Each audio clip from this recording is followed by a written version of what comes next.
മൗലവി, ഇതിലൊരു സംശയമുള്ളത്, സാധാരണ വരുന്നതിനേക്കാൾ കൂടുതൽ ചോദ്യങ്ങൾ വന്നു. ഇപ്പോൾ യുവ പ്രായത്തിലുള്ള കൗമാരപ്രായത്തിലുള്ള ആളുകളായതുകൊണ്ട് കൂടുതൽ മൊബൈലും മറ്റൊക്കെ ഉപയോഗിക്കും, എഴുതാനുള്ള സാധ്യത ഉണ്ട്. അങ്ങനെ ഒരു സാധ്യത കൊണ്ടാണോ ഇങ്ങനെ ചോദ്യങ്ങൾ കൂടുതൽ? അതല്ല അതിനു മാത്രം കൂടുതൽ പ്രശ്നങ്ങൾ മരുമക്കൾ അനുഭവിക്കുന്നത് കൊണ്ടാണോ? എന്തറിയോ, എല്ലാ രംഗത്തും പല മാറ്റങ്ങളും സംഭവിച്ചിട്ടുണ്ട്. അപ്പോൾ നമ്മൾ അതിൻ്റെ ഒരു മാറ്റം കാണുന്നുണ്ട്. ഇപ്പം മുമ്പ് ഭാര്യ ഭർത്താക്കന്മാർ ജീവിച്ച പോലെ ഇന്ന് ജീവിക്കണത്. അതിലൊക്കെ ഒരു റൊമാൻറ്റിക്കായി വളരെയധികം ജീവിതമൊക്കെ നന്നായിട്ട് ആസ്വദിച്ചിട്ടൊക്കെയാണ് പോണത്. പക്ഷേ ഈ വീട്ടിലുള്ള ഈ അമ്മായിമ്മ മരുമകൾ പ്രശ്നങ്ങൾക്ക് നമ്മുടെ വിദ്യാഭ്യാസമോ അല്ലെങ്കിൽ നമ്മളുടെ ഈ ബോധവൽക്കരണങ്ങളോ അല്ലെങ്കിൽ ഈ മാറ്റങ്ങളോ ഒന്നും എന്ത് ചെയ്തിട്ടില്ല, സാരമായി സ്വാധീനിച്ചിട്ടില്ല എന്നാണ് ഈ ചോദ്യങ്ങളൊക്കെ കാണിക്കുന്നത്. ഇപ്പം നമ്മൾ ആ ക്വസ്റ്റ്യൻസൊക്കെ ശരിക്കും വായിക്കുമ്പോൾ ശരിക്കും മനസ്സ് തട്ടി എഴുതുന്നതാണ്. എനിക്ക് തോന്നുന്നത് നന്നായി ഭാഷ അറിയുന്ന അതേപോലെ തന്നെ നന്നായ സാഹിത്യ കഴിവുള്ള ഒരാൾക്ക് പോലും എഴുതാൻ പറ്റില്ല. കാരണം അവനവൻ്റെ പ്രശ്നങ്ങളെ, നൊമ്പരങ്ങളെ വാചകങ്ങളാക്കി എഴുതുമ്പോൾ ആ എഴുത്തുകളിൽ തന്നെ എനിക്ക് തോന്നുന്നു അതിൽ ചില ക്വസ്റ്റ്യൻസ് ഒക്കെ കാണുമ്പോൾ ആ ക്വസ്റ്റ്യൻ നമ്മൾ പച്ചയായിട്ടാണ് വായിച്ചാൽ തന്നെ ഇത്രമാത്രം പ്രയാസങ്ങൾ ഒരു മരുമകൾ അനുഭവിക്കുന്നുണ്ടോ എന്ന് എല്ലാവരും ചിന്തിച്ചു പോകും. അത്ര വേദനകൾ ഉണ്ടാക്കുന്നത്. എന്തുകൊണ്ടാണ് ഈ പ്രശ്നങ്ങൾ ഇങ്ങനെ തന്നെ നിലനിൽക്കുന്നത് എന്നത് നമ്മൾ ആലോചിക്കേണ്ട ഒരു കാര്യമാണ്. അപ്പം അതിൻ്റെ ഒരു പ്രധാന കാര്യമായിട്ട് കാണുന്നത്, ഇപ്പോൾ ഒരാളൊരു വിവാഹം കഴിക്കുന്നതോട് കൂടെ ആ വിവാഹത്തിലൂടെ അവർക്ക് പല ലക്ഷ്യങ്ങളുണ്ടല്ലോ. അവരൊരു പുതിയ കുടുംബം ജനിക്കുകയാണ്. അപ്പോൾ ആ കുടുംബത്തിന് എന്തുണ്ട്, ചില സ്വകാര്യതകളുണ്ട്, ചില ആഗ്രഹങ്ങളുണ്ട്, ചില താല്പര്യങ്ങളുണ്ട്, സന്തോഷങ്ങളുണ്ട്. അതൊക്കെ അനുഭവിച്ച് ആസ്വദിച്ച് മുന്നോട്ട് പോകുക എന്നുള്ള ഒരു കാര്യമാണ് ആ കുടുംബത്തിൽ സംഭവിക്കേണ്ടത്. യഥാർത്ഥത്തിൽ സംഭവിക്കേണ്ടത് അതാണ്. പക്ഷെ യഥാർത്ഥത്തിൽ എന്താണ് ഉണ്ടാവുന്നത് എന്ന് ചോദിച്ചാൽ, നമ്മൾ ഈ വിവാഹം കഴിഞ്ഞ് നേരെ എന്താണ് ഭർത്താവിൻ്റെ വീട്ടിലേക്ക് എത്തുന്നതോടു കൂടെ ആ വീട്ടിലെ ഒരു മെമ്പറായി പുതിയൊരു മെമ്പർ കൂടെ വരുന്നു എന്നേ അവിടെ സംഭവിക്കുന്നുള്ളൂ. അവിടെ ഒരിക്കലും എന്തില്ല, സ്വതന്ത്രമായൊരു ജീവിതത്തിനുള്ളൊരു അനുവാദം കിട്ടുന്നില്ല എന്നുള്ളതാണ്.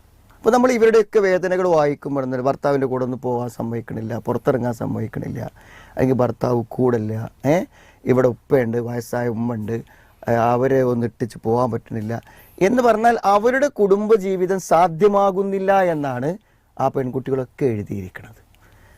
ഇനി മറ്റൊരു വശം എന്ന് പറഞ്ഞാൽ, ഈ വേദനകളൊക്കെ പങ്കുവെക്കാനുള്ളത് ഭർത്താവിനോടാണ്. ഭർത്താവിനോട് പറയുന്നത് എന്താണ്, വീട്ടിലെ പ്രശ്നങ്ങളാണ് വേണ്ടത്. ഉമ്മയെക്കുറിച്ച്, ഉപ്പയെക്കുറിച്ച്, അയാൾ ഇതുവരെ ജീവിച്ച വീടിനെക്കുറിച്ചാണ് പറയുന്നത്. അയാൾ നിസ്സഹായനാണ്.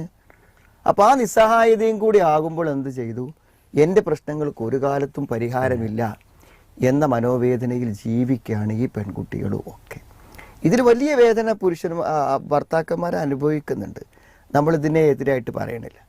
അപ്പോൾ ഇവിടെ ഏറ്റവും പ്രധാനമായി നമ്മൾ ചിന്തിക്കേണ്ടത്, ഈ പെൺകുട്ടിയുടെ ഭാഗത്ത് നിന്ന് ചിന്തിക്കാൻ കഴിയണം എല്ലാവർക്കും. അവളുടെ ഭാഗത്തു നിന്ന് ചിന്തിക്കാൻ ഭർത്താവിന് കഴിയണം. അവളുടെ ഭാഗത്ത് നിന്ന് ചിന്തിക്കാൻ ഭർത്താവിൻ്റെ മാതാപിതാക്കൾക്ക് പറ്റണം.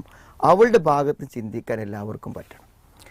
ഇപ്പോൾ ഒരു കുടുംബജീവിതത്തിൻ്റെ അനിവാര്യമായ ആവശ്യങ്ങൾ, എൻ്റെ കൂടെ എൻ്റെ ഭാര്യനെ താമസിപ്പിക്കുക, ഞങ്ങളൊന്ന് പുറത്തു പോവുക, ഞങ്ങളൊന്ന് സന്തോഷിക്കുക, നമ്മളെ കുട്ടികളെ ഇങ്ങനത്തെ കാര്യങ്ങൾക്കൊക്കെ എന്താണ് തടസ്സം? വീട്ടിൽ വയസ്സായ വാപ്പുണ്ട്, ഉമ്മുണ്ട്, അവർ രോഗികളാണ്, അല്ലെങ്കിൽ അവർക്ക് ഇഷ്ടമല്ല, ഉമ്മക്ക് പുറത്തു പോകണം ഇഷ്ടമല്ല, ഇതൊക്കെയല്ലേ കാര്യങ്ങൾ പറയാൻ. ഇപ്പോൾ ഞാൻ ചിന്തിച്ചൊരു കാര്യം ഞാൻ പറയണം. ഇപ്പോൾ എൻ്റെ ഒരു പെങ്ങൾ, അപ്പോൾ അല്ലെങ്കിൽ ഒരു സ്ത്രീക്ക് എന്തേ ഉള്ളൂ, ഒരു മകൾ മാത്രമേ ഉള്ളൂ. അങ്ങനെ വിവാഹം കഴിഞ്ഞ് അവൾ പോയി. കുറച്ച് കഴിഞ്ഞപ്പോൾ എന്ത് ചെയ്തു, ഇവളുടെ ഉപ്പക്കും ഉമ്മക്കും അസുഖങ്ങളായി. നോക്കാൻ ഒരാൾ നിർബന്ധമായും വേണ്ട ഒരവസ്ഥ വന്നു. ഉള്ളത് ഒരു ഏക മകൾ മാത്രം.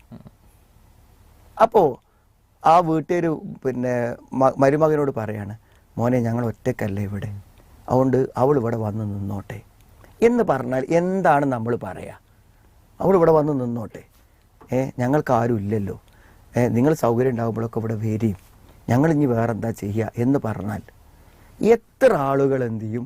ആ വാപ്പാനും ഉമ്മാനും നോക്കാനും വീട്ടിലെ സേവനം ചെയ്യാനും ഒക്കെ ഭാര്യമാരെ വിട്ടുകൊടുക്കുന്നവർ എത്ര പേരുണ്ടായിരിക്കും? അപ്പോൾ അവരെന്താ പറയാ, ഇവിടെ ആളില്ല, ഇവിടെ കുട്ടികളില്ലേ, ഇവിടെ മക്കളില്ലേ, ഞാൻ എന്താ ചെയ്യുക, എൻ്റെ ഭക്ഷണത്തിന് എന്താ ചെയ്യുക എന്ന 100 കൂട്ടം ചോദ്യം ആ മരുമകന് ചോദിക്കാനുണ്ടാവില്ലേ?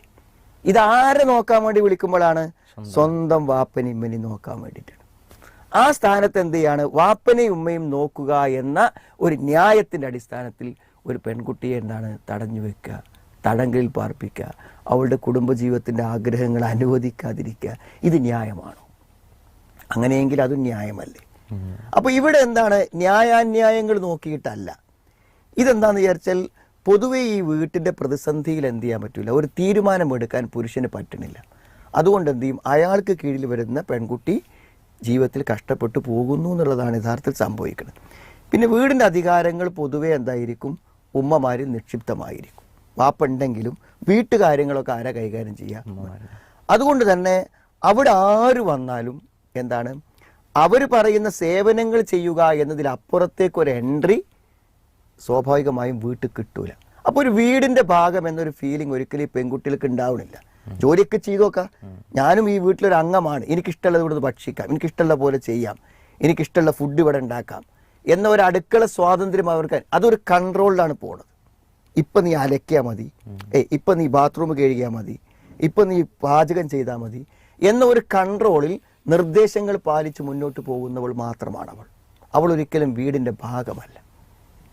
അവൾക്കൊരു സ്വാതന്ത്ര്യമില്ല. വാപ്പനെയും ഇവനെയൊന്ന് കാണണമെന്നുണ്ടെങ്കിൽ അവൾക്ക് എന്ത് ചെയ്യാൻ പറ്റൂല?